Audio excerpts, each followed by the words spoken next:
એક બહુ સરસ વાત કરે છે. આ દુનિયામાં એક પણ પ્રશ્ન એવો નથી કે જેનો જવાબ દુનિયામાં ન હોય. જવાબ હોય તો સામે પ્રશ્ન હોય, અને પ્રશ્ન હોય તો સામે જવાબ હોય.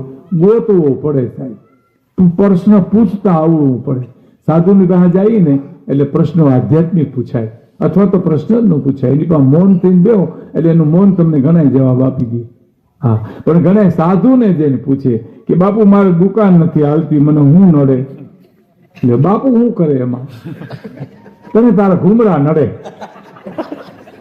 તું થઈ થઈને બે તો દુકાન હાલે.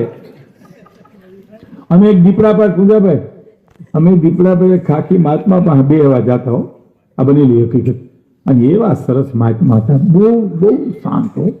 આપણે જાય ને સીતારામ કી, સીતારામ પછી એક શબ્દ ન બોલ્યો બને. હવે તો એનું રથ શરીર થઈ ગયું છે, મને ખબર નથી ઘણા વર્ષોથી, પણ એક શબ્દ ન બોલે. અને પરબારે ધૂણા ઉપર ચા મૂકે, ચા મૂકીને એલચી કે કઈક આમ હુડીથી ઓલું કરે નાખવા માટે, અને પરબાર રામાયણની ચોપાઈ ઉપર ખાખી મહાત્મા રહ્યા ને તુલસીદાસને એ રામાયણમાં એ ચોપાઈ આછી લીખી. એને આપણે કે હા એના અર્થ કરે, ચા થઈ જાય, આપણે ચા પીએ, રામાયણ બોલ્યા કરે, ગમે તો બેહો ને હોયા જાવ તો આવજો નો કે કોઈ, પાછા આવજો એમ નો કે, તમે કોણ છો એમ નો કે, તમે શું કરો છો એમ નો કે. આવા શાંત મહાત્મા. એમાં અમે બે ચાર જણ બેહવા જાય. એક મારા મિત્રએ મને કીધું, મને કે એક ભાઈ છે એને આવું છે, મારા ઘરનું જીવાભાઈ એનું નામ લ્યો ને, એમ કે જીવાભાઈને લઈ લો, આરે લઈ લ્યો ને, ત્યાં આપણે સત્સંગ કરવા છે, આપણે ગળાના ભાગ પાડવા જતા નથી. એ જીવાભાઈ સાંભળશે, આપણે સાંભળીશું. એ જીવાભાઈ આવ્યા અમારા ઘેરા ને બાપુ સીતારામ સીતારામ બેઠા. અમે ધૂણા ઉપર ચા મૂકી, થોડીથી આમ એલચી થોડી થોડી કરે, રામાયણની ચોપાઈની વાત કરે. એમાં જીવાભાઈ ભગવાન જાણે હું સોલો સીડ્યો, ગોઠણિયા ભરતી કે બાપુ કરમ ને ધરમ બે સમજાવો. બોલો ક્યાં રામાયણની ચોપાયું અને ક્યાં જીવાભાઈના કરમ ને ધરમ બે? બાપુ ક્રોધ ન કર્યો સાહેબ, એને ખીજ ન કરી, પણ એને એટલું કીધું ક્યાંક તું મેરા ગુરુ હો, તમે મારા ગુરુ છો, આટલું જ બોલ્યા. પછી તો બગડી ગઈ વાત બધી, મુકાઈ ગઈ, રામાયણ મુકાઈ ગઈ. અમે ચાની ગુટલી પી, બાપુ સીતારામ સીતારામ. જીવાભાઈ રસ્તામાં મને કીધું, મને કે તમારું બગાડ્યું કામ હે?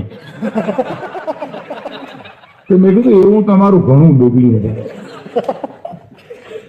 તમને ખબર આપણે રસ્તો ભૂલ્યા હોય ને, ઇટાલી કે આમ કે હણાતા જતા ને રસ્તો ભૂલ્યા હોય, રસ્તો કઈ ભૂલીએ ખબર? બે રસ્તા કઈ આવે, આજુબાજુ કોઈ ન હોય તઈ.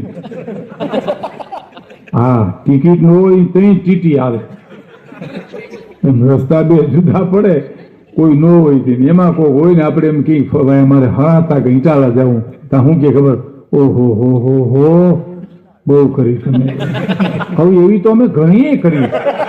હવે અટાણે હું કરું એ તો કેમ? તમે એમ કરો, હવે અહીંથી આમ વયા જાવ. નહીં નહીં નહીં, ન્યાય ન જતા, ન્યાય ખાડો આવે. તમે એમ કરો, એ ખાડે નહીં તમારી ગાડી હાલે. હવે એમ કરો તમે આની કોડ ના, ન્યાય ઓલો લીમડો આડો નથી, તો હું હવે જાવું ક્યાં? કે કોકને પૂછી લેજો. પણ તું વહેલો છુટકારો કરી લે તો તું છૂટ ને અમે છૂટીએ એમ. એમાં જીવાભાઈ મને કીધું,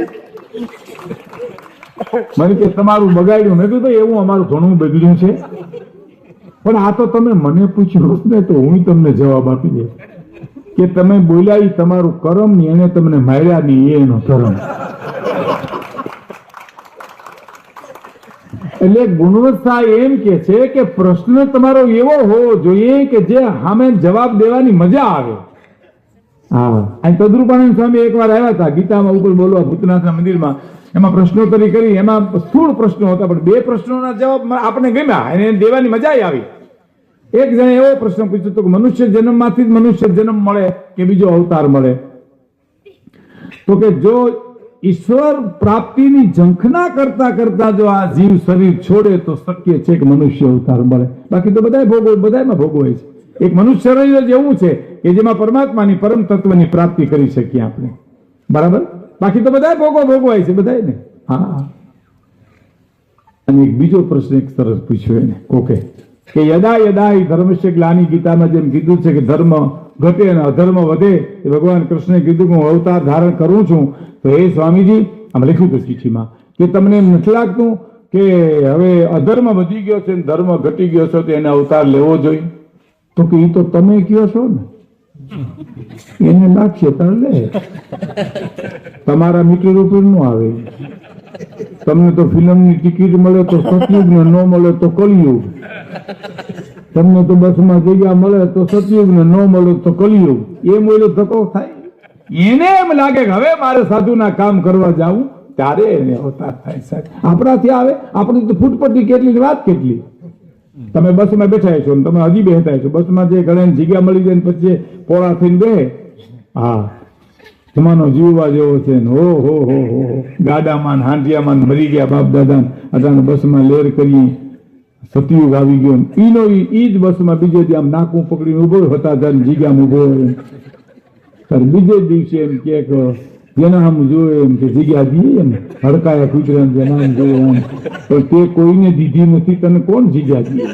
તું પોળો થઈને જ બેઠો કાયમ.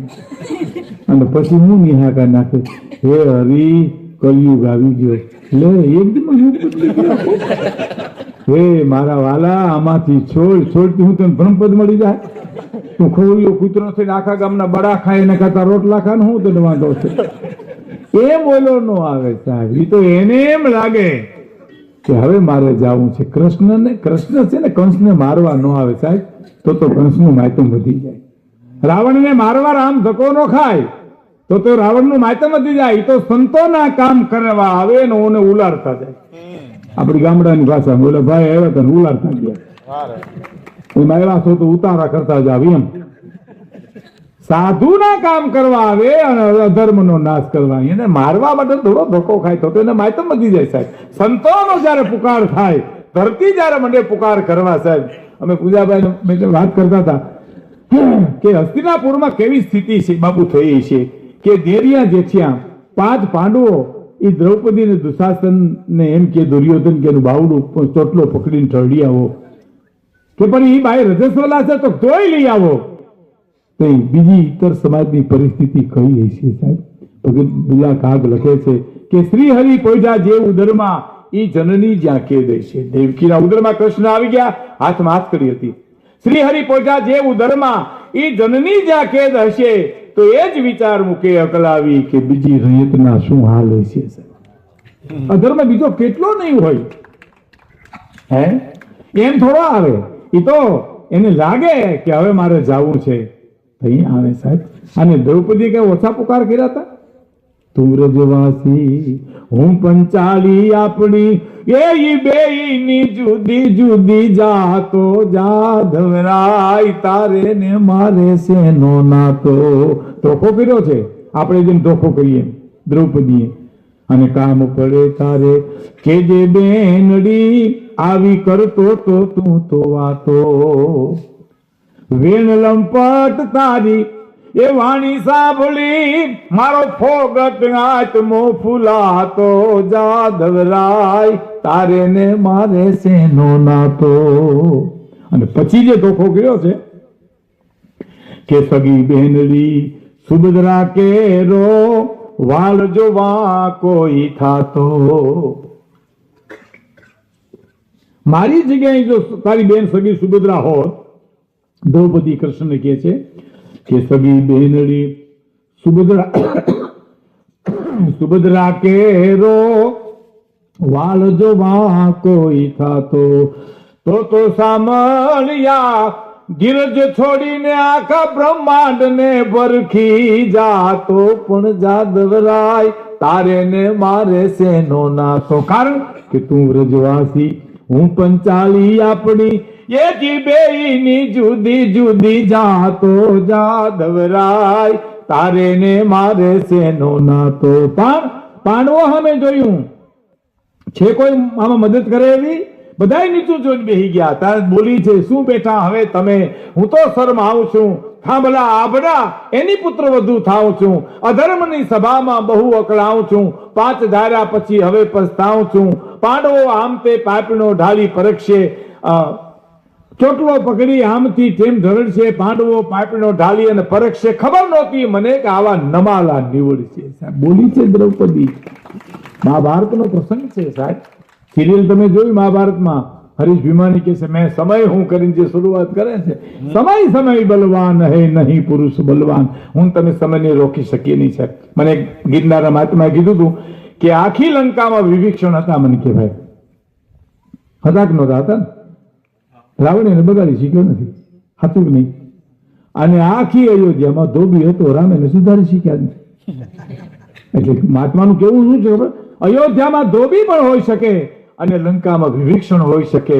ઈ નેતિ તારો પાર પામી શકાય બાપ. એટલે વેદોએ કીધું શરણે હોઈ જવાય સાહેબ. આમાં ડાપણ ન ડોલાય, એને ભરોસે રહેવાય. દૂધને મેળવો એટલે છાંટો સાય નાખી છીબું ઢાંકી ફૂઈ જ જવાય, હવારમાં ઢેફું થઈ જ જાય. પણ ઉઠી સીબા ઉચકાયો કરો, જામ્યું છે કે નહીં, અને આંગળીઓ ભરાવ્યા કરો તો મળો તો ન જામે કોઈ. એને ભરોસે રહેવાય. જેને તમે માથું જેને શરણે મૂકો એને ભરોસે રહેવાય સાહેબ. હે તો કહેવાનો મારો અર્થ, સંસ્કાર ને સંપત્તિ ત્યાં સંસ્કાર છે વ્રજમાં. તો અડધી કવિતા સુધી દુલાકાક પ્રશ્ન કરે છે કે માં કેટલા જન્મની કમાણી? પ્રશ્ન પર હવે ની કરી આવે એને જવાબ મળી ગયો. શું જવાબ મળી ગયો?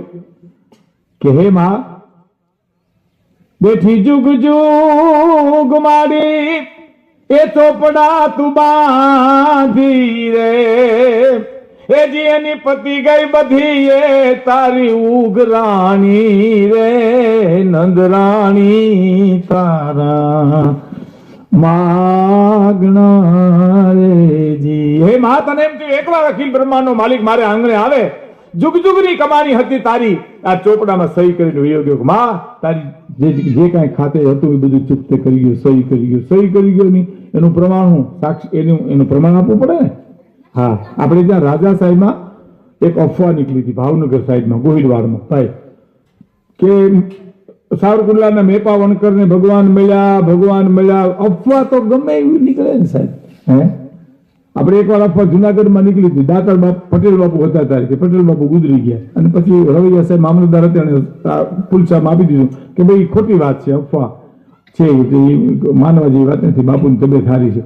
તે દિન મને કોકે પૂછ્યું કે પટેલ બાપા ગુજરી ગયા, સાંભળ્યું? તમે છાપું વાંચી લ્યો, અફવા છે, નથી ગુજરી ગયા. મને કે તો પરબનું સાંભળ્યું એનું હું? હવે એને ગમે ને મારવું હતો આને અફવા કે આને ગમે એ કરવું, તું આગા પાછું ગમે એવી સાવરકુંડલાના મેપાવણ કરીને ભગવાન મળ્યા ને અફવા એ વાયુ વેગે ભાવનગર મહારાજને કાને શબ્દો આપ્યા. અને કામદાર કીધું બાપુ આપણું સાવરકુંડલા નહીં? તો કે હા. મેપો વણકર નહીં? તો કે હા. એને ભગવાન મળ્યા તો હોય નહીં? તો હા બાપુ આખું આચાર્ય કોઈ વાતું થાય એમ. રસાલો લઈ અને 18 પાદરનો ધણી સાવરકુંડલા આવ્યો સાહેબ. પૂછ્યું વણકરવાસ ક્યાં છે? પરવારી. ત્યાં ગયો. ભાવનગર મહારાજ ત્યાં ગયા. મેપા વણકરનું ઘર તો બાપુ આ સામે દેખાય, વેજા વણતો હતો. ભાવનગર મહારાજ જઈને બોલ્યા કે મેપો વણકર તારું નામ? તો હા બાપુ મારું નામ મેપો વણકર. ઓ ભાવનગર મહારાજ પધાર્યા. અરે મારો બાપ ગોહિલવાડ ધણી આવ્યો, ગંગાજળ ફૂડ આવ્યું મારે ઘેરે. હે મેપા વણકર તને ભગવાન મળ્યા? તો હા બાપુ મને ભગવાન મળ્યા. એની સાબિતી હું? તો તમે અહીંયા આવ્યા ઈ 18 પાદરનો ધણી વગર બોલાવ્યો મારે ઘીરે આવે, એ સાબિતી મને ભગવાન મળ્યા. અહીંયા સહી કરી ગયો, એ સાબિતી શું? છેલ્લી કડી કે કાગ ફળિયામાં તારા એ ફરે ઓડવાનો રે. દુલાકાગ એમ કે હે જશોદા, હે મા, હે નંદરાણી, તારા આંગણાની માલિકા અખિલ બ્રહ્માનો માલિક જે ઉગાડે પગે આંટા મારે છે ને, એ જે હું તો સરીજો નહીં તારા પગથિયાનો એક પાણો રે. નંદરાણી તારા, હે મા, તારા પગથિયાનો એક પાણો સરીજો હોત તો અખિલ બ્રહ્માનો માલિક પગ મૂકીને જે ઉતરે છે ને પગ મૂકીને જે ચડે છે ને, તો હું ભવસાગર તરી જાત. એમ આ દેશ સંસ્કારનો દેશ છે. આ ગીતા રામાયણ ભાગવતનો આ દેશ છે. આ દેશ ભૌતિક સુખનો દેશ નથી. ખેર એ તો દુનિયાની હારે તમારે દોટ મૂકવી જ પડે. આખું ગામ ગરબી લેતું ન્યા જ લ્યો તો હારા લાગો, એકલા બસ સ્ટેન્ડ રમવા જાઓ તો ભૂંડા લાગો. એમ સમયનું કામ સમય કરે છે. બાકી આ દેશ ઋષિ પરંપરાનો દેશ છે. આ દેશ સંસ્કારનો દેશ છે. આ દેશ સંસ્કારનો અને સાધુનો દેશ છે. ધન્યવાદ, આભાર.